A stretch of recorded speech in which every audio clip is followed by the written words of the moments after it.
Hi, welcome to the Sifu Mimi Chan Show. Thanks for joining the conversation.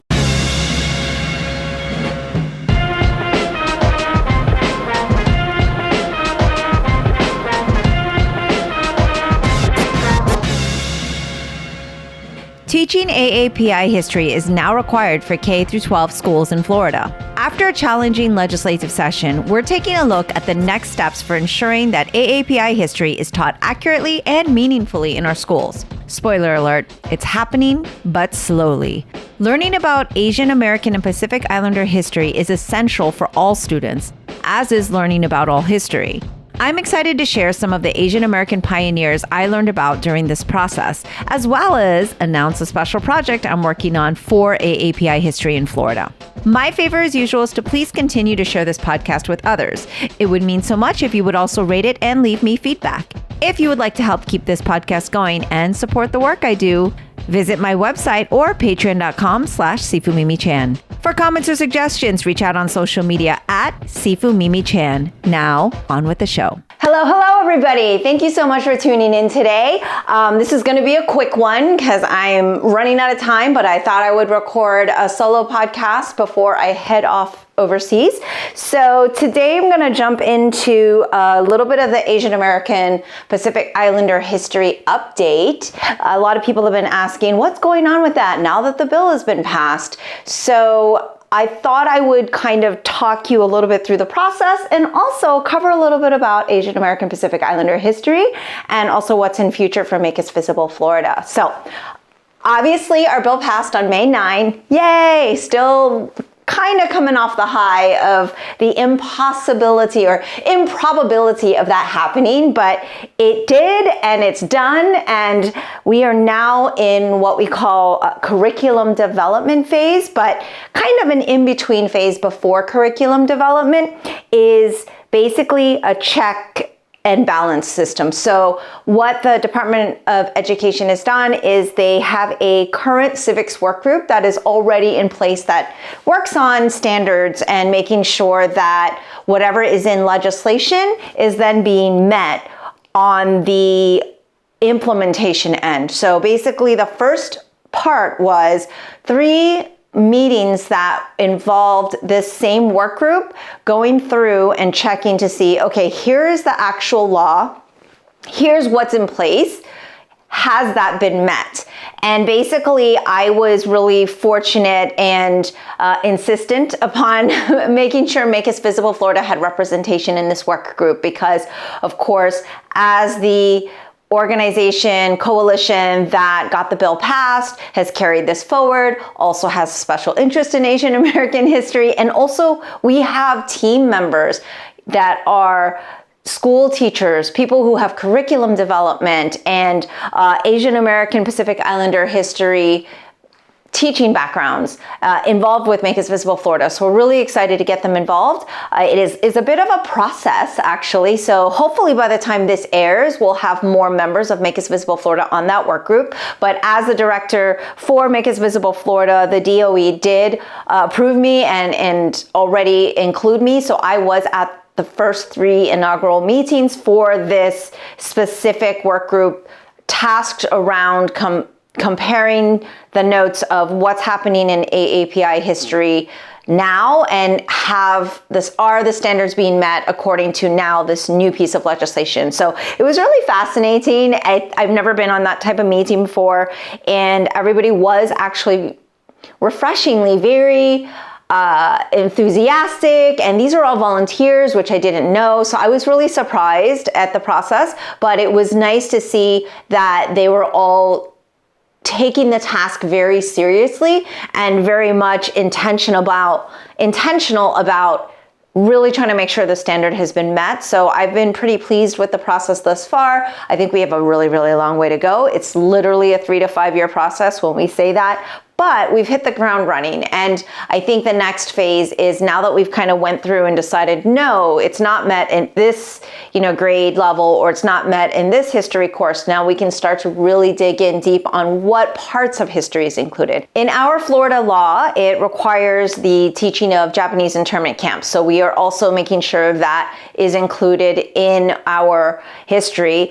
And so this process is going to pick back up in November. There's going to be more meetings about this, and it is going to be ongoing for years and years and years. So I will keep you updated, but the ball is rolling. A lot of times we hear legislation's been passed, but it's just for show, or pomp and circumstance, like, oh yeah, yay, we did these wonderful things, but then nothing actually happens.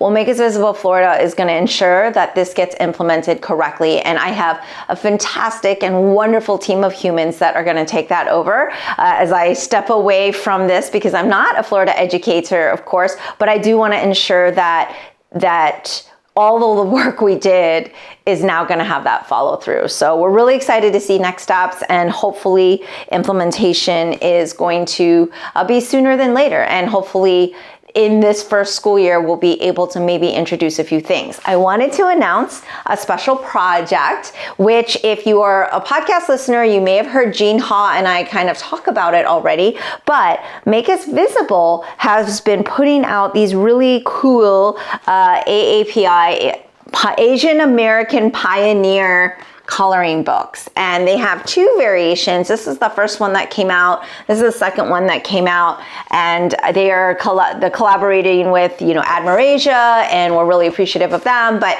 basically, these Asian American Pioneer coloring books is something we actually brought to Tallahassee. We brought this to the Capitol to show them, like, look, here are things not only specific to Asian American history in the United States, but Asian American history in Florida, right? So there's really specific historical pioneers and places and things like that we're really excited to celebrate, but also to learn about.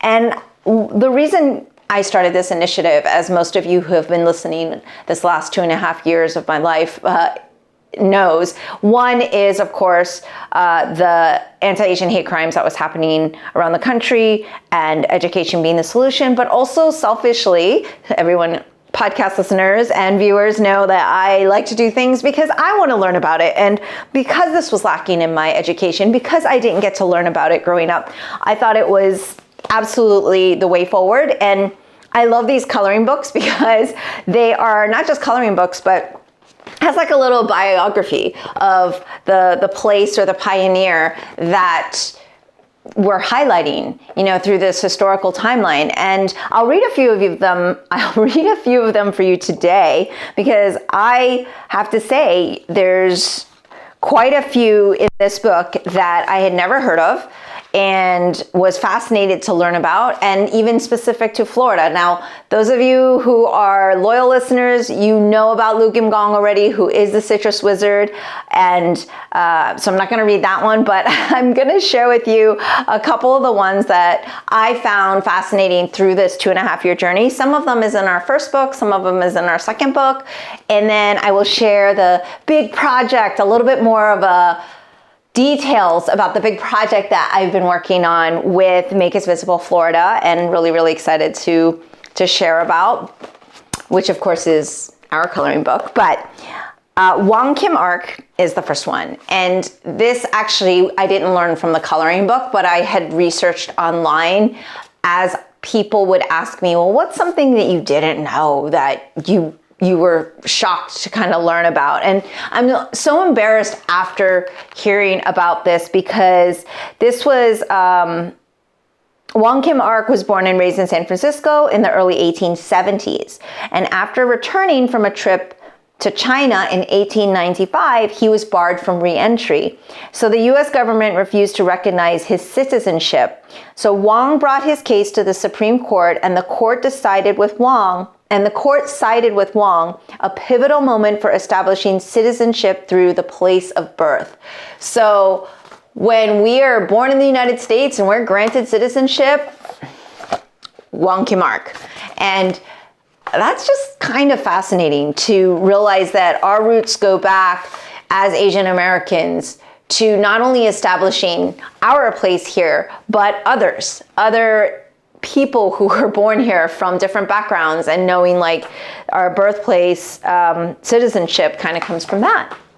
So that was something that along the way, I think, is one of the pioneers that was really always jumped out at me as something that was fascinating, but also embarrassing that I did not know this. And I know it's a little bit of a failure in the school system, and the ability for us to have the foresight earlier on to start to fight for these things. And of course, the sadness is that we have to fight for them, that it's not already there, that the way our history is written, whether it's African American history or Holocaust education, Hispanic, the history of Hispanic heritage and women's contributions, those are the things that are included in Florida law. But I absolutely believe personally, right? I absolutely believe personally that we need to learn more, and that it's not being taught clearly and concisely. And there's so much controversy about, of course, the African American History Bill and the AAPI class that was taken out, and all of these things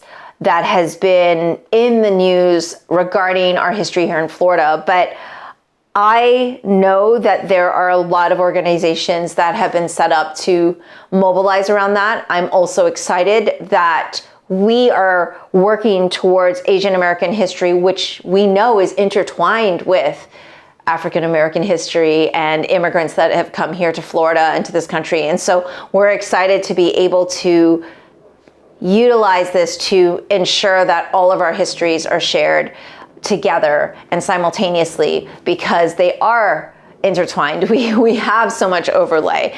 And so this second Make Us Visible coloring book was also really cool, because I learned about the Saint Malo or Melo Malo village, which is the first Asian American settlement.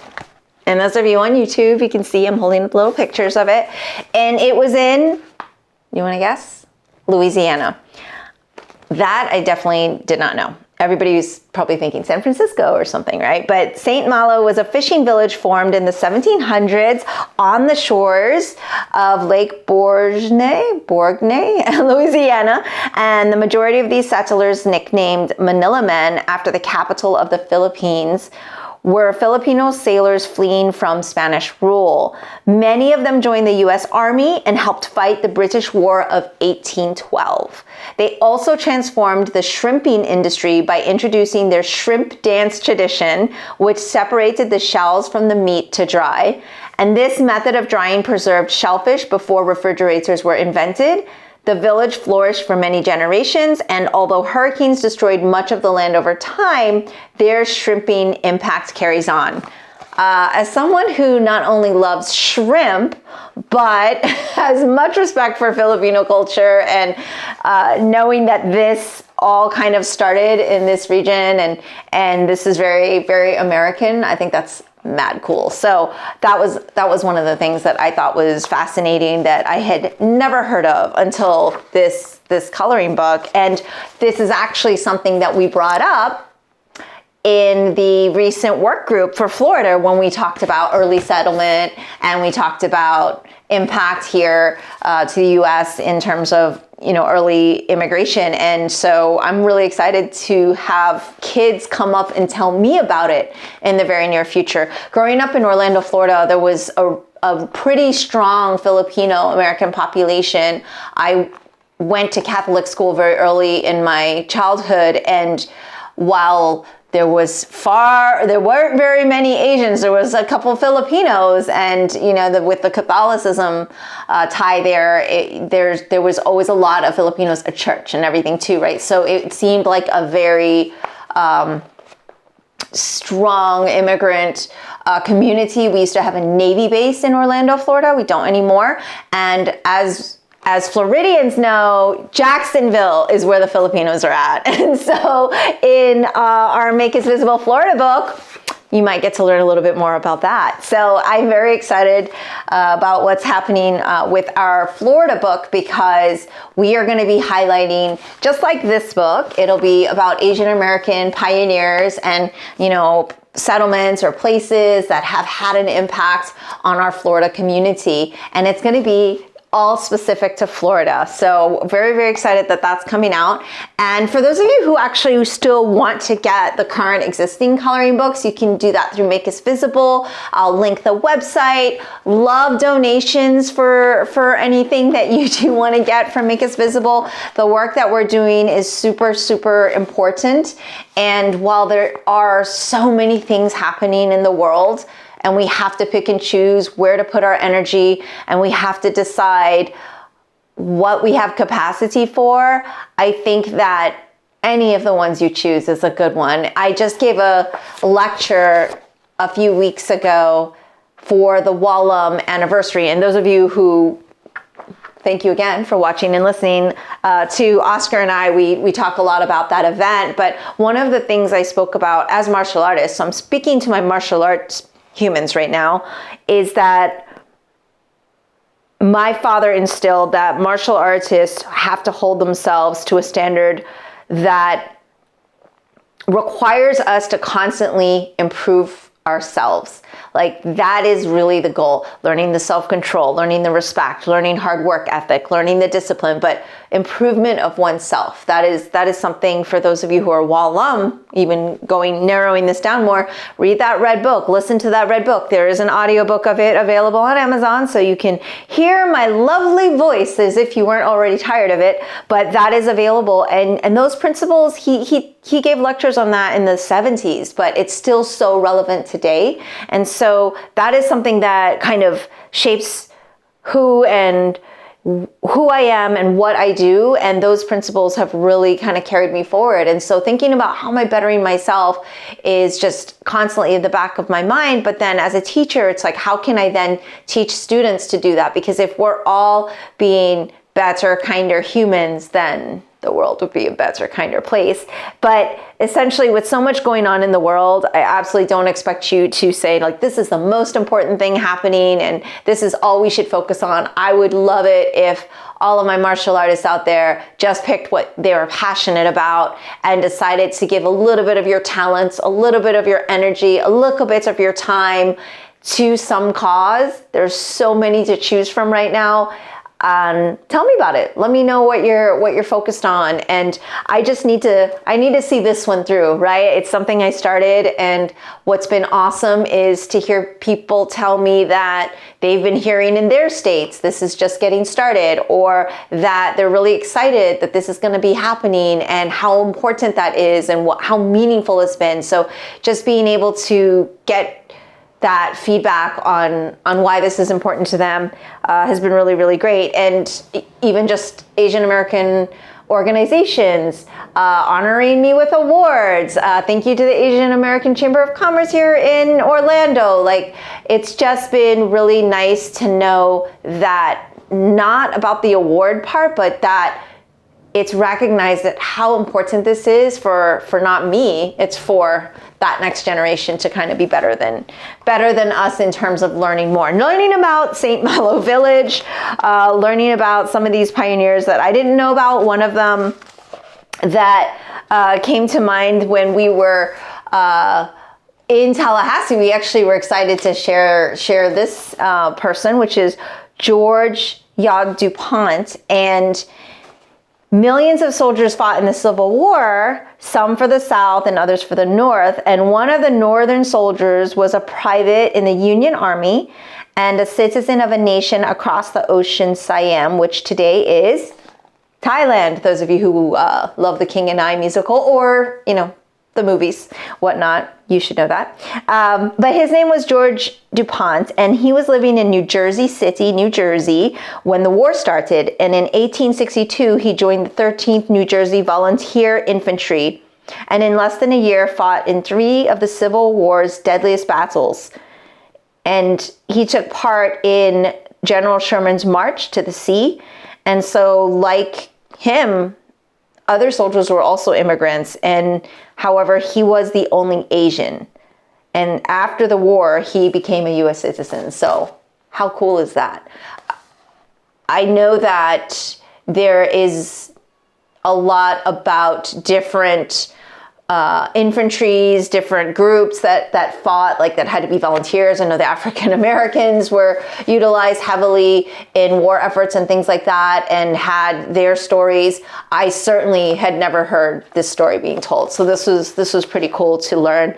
I do remember some hints of Civil War history, but it was a really long time ago since I've been in school, so I can definitely say I know I didn't learn about that growing up, but I know that I did get some of that American history. Kung Fu fans, you know who this is. Pui Chan, absolutely. He will absolutely be in our Florida book, best believe. And so our Florida book is actually going to be a bit different. So this is like 100% just coloring pages, not just, but coloring, all coloring pages with the bios, which is super, super fascinating. But our workbook is going to be a little bit more unit focused. So for example, Pui Chan, there's going to be also activities in that chapter for you to kind of be able to be creative, learn a little bit more, and dig a little deeper, but also just different fun activities like crossword puzzles and mazes and connect the dots and copy or cut and paste, all the fun activities that any age, starting from kindergarten and up, can enjoy while learning. So I'm super excited about our Florida book, and we're in the development, I guess, in production phase of things right now. And by the time this airs, which will be in a few weeks, I'm hoping we would have set up some sort of fundraisers so that we can collect some funds to make sure that we can get these distributed to teachers, to students, so they can really start learning not just about American history, but very specifically to Florida. And one of the big, I won't say surprises because you already heard Gene Haas working on this, but for my Make Us Visible Florida book, I was really excited to be able to kind of reach out to the community that has been supportive of me, but also friends and offering me rich conversation and friendship. And that is my comic creator community. And I'm super psyched to literally have assembled the Asian American all-star team of comic creators who have agreed to be working on this book. And I'm not going to give you all the names now, but you do know Gene Ha already, who of course is from Wonder Woman Historia and May and a ton of other very popular superhero works. But not only is he a fantastic artist, but just like an incredible human. I think those of you who listened to the Rose City Comic Con saw him there, or listen to any of those other podcasts. Like, he literally sat there and was doing sketching for a nonprofit, and he sketched for like 11 hours for 3 days straight. So 3 11-hour days, and it was just constant, and I was so impressed. So not only is he fabulous, but he is such a good person, and so I'm super grateful to have him on board. And for those of you who have heard me way back in the day when I interviewed this creator, you may have heard me refer to this character as my boyfriend, and that is Usagi Yojimbo. And I'm super excited because Usagi is going to be in our coloring book. Those of you who don't know who Stan Sakai is, shame. No, he is an unbelievable comic creator, artist, writer, and I think they're called inkers, but he used to do all of his art in black and white, and just recently everything went to color. And so he doesn't do the coloring, but he's done every other lettering. He wins the Eisner like every year. Listeners, you know who he is because you've heard him on my podcast, but so grateful that he's not only contributed by drawing something for us, but he drew Usagi for us.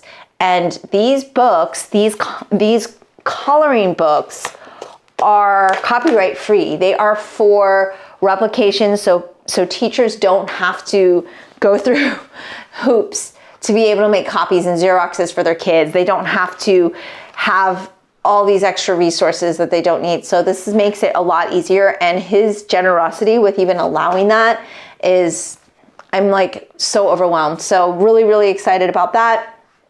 And in addition, we also have, I'm going to give you one more name drop but that's it. You're gonna have to wait for the others. And that is Cliff Chang. And for those of you who have no idea who that is, you may have seen Paper Girls on Amazon, but I don't like to just be like, oh, because it was a TV show. Oh, by the way, Usagi was also on Netflix, but Paper Girls is phenomenal. He also has some other amazing work, Wonder Woman, and also a Catwoman version of his artwork, but this stuff is so awesome. So he worked on this, of course, with Brian K. Vaughan, but he is also a contributor in our book. And all of these creators who are literally award-winning creators and have a million other things to draw, whether it's for other nonprofits, whether it's for their commissions or just trying to stay alive, feed their families, they've all dedicated and donated their time because this is something that they believe in. And so I am unbelievably grateful, and I will over time be releasing and sharing more of our just literally, I'm not even gonna hide it. I'm totally name dropping, but so literally these creators who have decided to help us out, I'm unbelievably grateful. So yes. So those are a few of our sneak peeks on what's coming in our Florida book, but I will end with one more pioneer or Asian American pioneer reading, because I feel like if I don't know about it, and I mean, I'm not saying everybody here is as uneducated as I am in this, but I will say most people I spoke to and run into regarding, you know, what have you been up to, Mimi? They're like, oh, wow, yeah, I never learned about Asian American history growing up either. So I think it's really awesome because I have this resource, and a lot of you don't have the coloring book, but I can pick someone else out from the book and let you kind of learn a little bit about them as well. And so here's one, and this is a Vietnamese American, and his name is Tuan Vo Dinh. And here you go. So our YouTubers can see the book. And he was born in Vietnam and moved to the US in 1975. He loves many areas of science, and specialties are photonics, which I'm gonna admit, I didn't really know much about what that was, but it's the science of light. I'm sure I learned that at some point because, you know, it seems like it's something I would learn, but I have to admit, I was not the brightest science student. And so the science of light and nanotechnology, which is technology so small, it's the size of atoms and molecules. By using a combination of his science skills, Vo Dinh is currently building technology that would use lasers and nanotech to hunt down and destroy cancer cells. He's won many awards for his research and dreams of a world where cancer can be quickly cured, and maybe one day with his hard work and the hard work of others, his dreams will come true. Amazing. So not only do we have pioneers from our past, but we have people who are making history right now.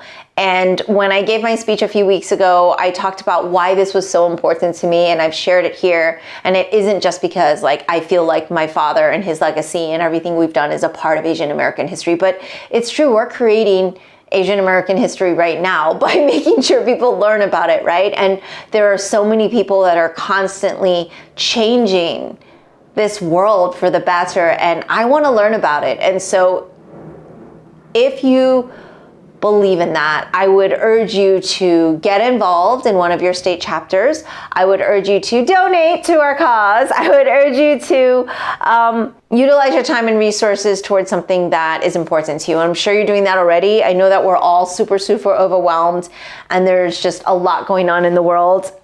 I haven't shared my thoughts publicly on all of the wars that's been going on. Honestly, it's been quite a lot. It's been quite a lot to digest, and it's been very frustrating. All I know is that I hate seeing what's happening, and I hate that civilians and innocent people are the ones that suffer when these things happen. And we have been doing our best to ensure that all of our communities here feel safe, feel included, and that they know that they belong. And especially at the Wallam Temple, it's something that we've been trying to ensure. And that isn't just our friends from those regions of the world where there's war, but that's our friends from all walks of life. So that's how I've been feeling lately. I thought today would be a good Not Your Model Minority Day. That's for listeners. That's what I'm wearing in this episode. And I just wanted to share a little bit about where we're at with our Asian American history inclusion, and also a little sneak peek at a project that I'm working on that has to do with our curriculum development. And just to thank you all again for being so supportive and sharing your thoughts, sharing your encouragement and support. For my patrons, oh my goodness, thank you so much. I appreciate you. And I have a new patron who actually is a longtime supporter of Wallam and a longtime supporter of many of the causes that we have put up on the social media, and is always donating. So thank you so much to Joe Roche, former Wallam student, but still Wallam family. I really appreciate you. So thank you so much for your support. It is super meaningful and allows me to be able to do this, because my lovely edit team who had to edit out all of my mistakes on this, that is how I'm able to get this stuff out here, is by that, and also gives me more freed up time so I can continue to do social justice and to continue to put my efforts and what I think are my talents towards something that I believe in too. So hope you're all having a great day, and I will talk to you soon. Bye. That's all for today's episode. Thanks for listening to The Sifu Mimi Chan Show. Please subscribe and rate my podcast on your platform of choice and leave a review. You can become a patron of the show at patreon.com/SifuMimiChan to help keep this podcast going. Follow me and interact on social media at Sifu Mimi Chan on Instagram, Twitter, or Facebook.